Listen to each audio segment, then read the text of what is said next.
orgulho de ter mentido. Eu me orgulho imensamente de ter mentido.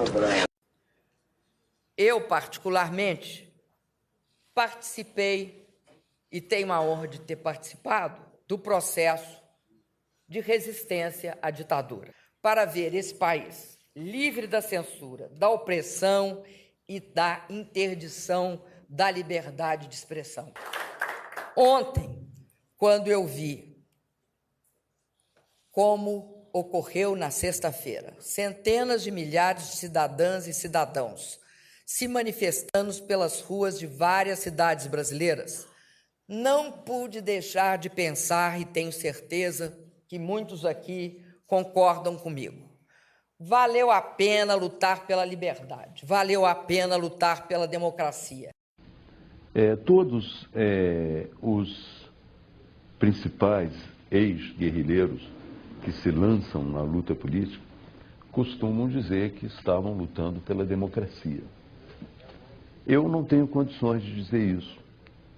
Eu estava lutando contra uma ditadura militar, mas se você examinar o programa político que nos movia naquele momento, era voltado para uma ditadura do proletariado. Então você não pode voltar atrás, corrigir o seu passado e dizer, olha, naquele momento eu estava lutando pela democracia. Havia muita gente lutando pela democracia no Brasil, mas não especificamente os grupos armados que tinham como programa esse processo de chegada a uma ditadura do proletariado. É a primeira grande visão do passado, né? É um primeiro ponto de separação do passado. Não, a luta armada naquele período não estava visando a democracia, pelo menos no seu programa. Né? Aí já um movimento não mais estudantil, um movimento social de tomada do poder, é isso que nós queríamos, e transformação daquilo em socialismo, e que nós não éramos exatamente contra a ditadura, nós éramos contra a ditadura militar, burguesa, mas nós éramos a favor da ditadura do proletariado. Isso ninguém diz, mas tem que dizer, faz parte da nossa história. Aquela casa era do offset. O Gabeira tinha entrado na organização há pouco tempo, há uns 6 ou 7 meses. Ele era responsável pelo jornal Resistência, que era um jornal que nós tínhamos que era muito bonzinho. Pelo menos a gente queria fazer jornal, entendeu? Não era só luta armada. E ali tinha o offset. E também tinha a Kombi verde, que nós usamos no sequestro, que foi a maior bandeira para o vizinho reconhecer a casa, né? Foi a Kombi verde. De um outro jornalista. Na hora H ele pegou o revólver do Ruivo, desse menino, né, que estava com ele, saiu com o revólver dele, pulou do 8º andar para a sacada do 7º para despistar a polícia que subia pela escada, cortou a polícia, né, foi também polícia civil, cortou a polícia, desceu, chegou no hall, matou 2, né, antes de morrer. Tenho muito orgulho também de ser companheiro da Dilma por esse tempo todo. Nós identificávamos muito sempre até hoje nos identificamos muito. Muito importante, gratificante, nós temos vivido muitos anos juntos. Formamos uma organização nacional chamada Vanguarda Armada Revolucionária Palmares. Nós praticávamos ações de expropriação, que nós chamávamos dos bancos. Nós íamos buscar dinheiro nos bancos, nós queríamos ter dinheiro para comprar armas. Fizemos ações em quartéis também, alguns quartéis, para pegar armas. Fazíamos ações também de caráter, vamos dizer assim, mais social. Como pegava um caminhão de carne, por exemplo, lá na Baixada Fluminense. Quando eu entrei na Faculdade de Medicina, lá em João Pessoa, na Paraíba, por uma porta, em 1968, pela outra porta eu entrei no Partido Comunista Brasileiro Revolucionário, que era uma dissidência revolucionária, como diz o seu próprio nome, né, do Partido Comunista Brasileiro. Não, nós éramos pela ditadura. Do proletariado. Do proletariado. E nós éramos contra a ditadura militar, mas éramos a favor da ditadura do proletariado. Isso aí é preciso dizer a verdade toda, né? E às vezes eu ouço meias verdades, né? Como a ditadura militar nos oprimiu barbaramente, né, de forma violenta, muitas vezes as pessoas pensam, né, que não existiam no campo da esquerda coisa igual e até pior. em vários aspectos, né? O Stalin e o Hitler, eles disputam pau a pau a medalha de ouro de genocidas na história recente. E o Mao Tse Tung vem ali na medalha de prata. Na medalha de prata com bronze, né? Então é Hitler, Stalin e Mao Tse Tung. Então é preciso a gente ter essa clareza. Praticamente saí de uma formação católica cristã muito rigorosa e com 17, 18 anos me converti a essa outra religião, ateia, que era o marxismo-leninismo. Na época eu não sabia que era uma religião, depois é que eu fui descobrir.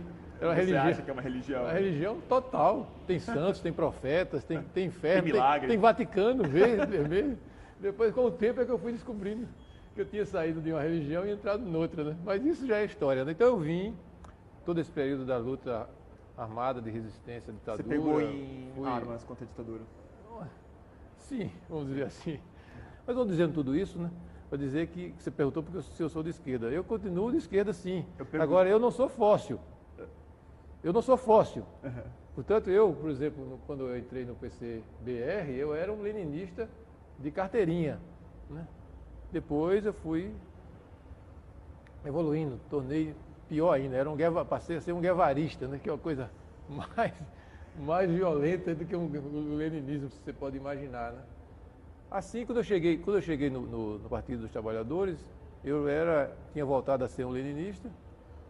Depois, dentro do Partido dos Trabalhadores, eu fui me contaminando com vírus anarquistas, muito poderosos, né? Então, e fui evoluindo nessa formação eclética de um pequeno burguês como eu, né? Que gosto de ler, gosto de estudar, eu não tenho culpa de gostar de ler e de estudar, e fui evoluindo dentro do PT, que foi uma experiência maravilhosa para mim.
Que lembranças a senhora guardou dos tempos de cadeia? Vossa Excelência responde: a prisão é uma coisa em que a gente se encontra com os limites da gente. É isso que às vezes é muito duro. Nos depoimentos a gente mentia feito doido. Mentia muito, mas... Eu me orgulho muito de ter mentido, senador. Orgulho de ter mentido.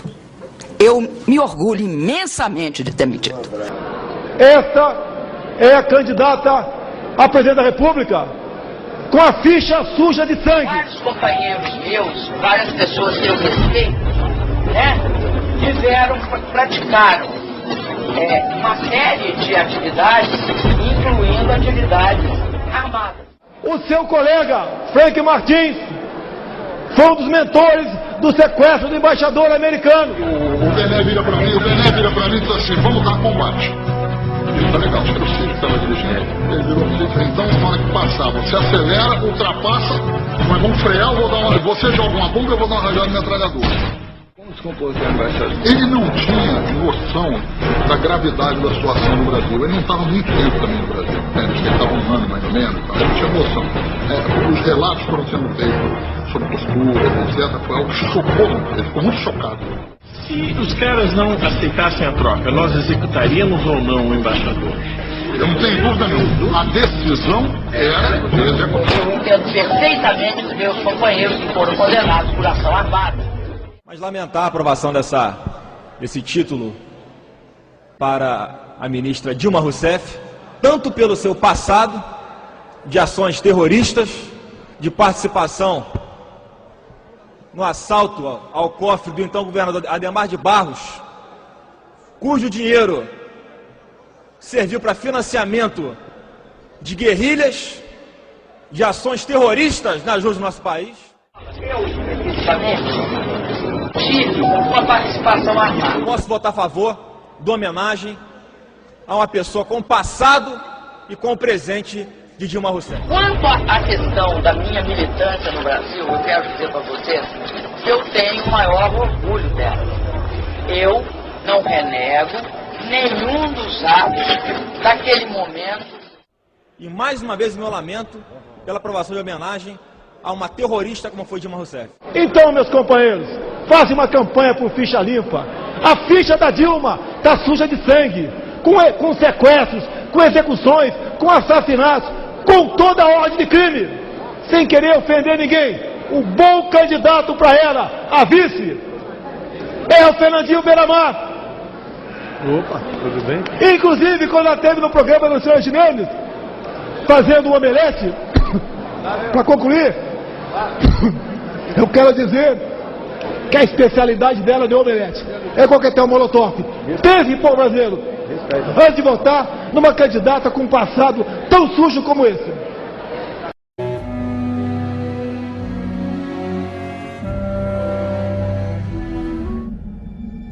Alzira, Edmundo, Francisco, José, Cidelino, Orlando, Nilson, Samuel, Edward, Major Alemão, assassinado por engano em 1968 numa emboscada para matar o militar que prendeu Che Guevara.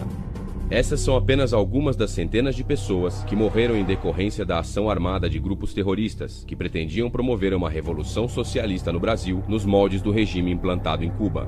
Esses grupos eram formados por pessoas que hoje fazem parte da política nacional. Entre eles, Dilma Havana Rousseff, integrante das organizações guerrilheiras Polop, Colina e VAR Palmares. Julho de 1968, Major Edward é assassinado com 10 tiros pelo Comando de Libertação Nacional após ser confundido com o captor de Che Guevara. Julho de 1968, Dilma Rousseff era uma das líderes mais ativas do Comando de Libertação Nacional. No início de abril de 1972, o presidente Médici enviou à região do Araguaia equipes especializadas em inteligência que, da busca do conhecimento sobre a atividade clandestina, logo efetuaram as primeiras prisões, entre elas a de José Genuíno, primeiro guerrilheiro preso no Araguaia. Logo após, o exército sofreu as suas primeiras baixas, ao ter um grupamento emboscado por elementos liderados por Oswaldo Orlando da Costa, conhecido por Oswaldão. Isso fez com que o exército passasse a empregar tropas convencionais que cercaram toda a região do Araguaia. Com a derrota cada vez mais próxima e com o total abandono logístico do PCdoB, ao qual os guerrilheiros foram relegados, sem armas, comida e remédios, vários militantes da guerrilha encurralados quiseram se entregar, mas foram mortos pelos próprios companheiros em atos de justiçamento. Após a morte de Oswaldão e o desmantelamento do comando militar da guerrilha, o cerco do exército se fechou sobre os rebeldes e vários guerrilheiros foram presos. Assim terminava o sonho da esquerda brasileira de transformar o Brasil em uma ditadura comunista. Mas a esquerda brasileira não desistiria de conquistar o poder e retornaria mais tarde com uma tática mais eficiente que a luta armada: o marxismo cultural.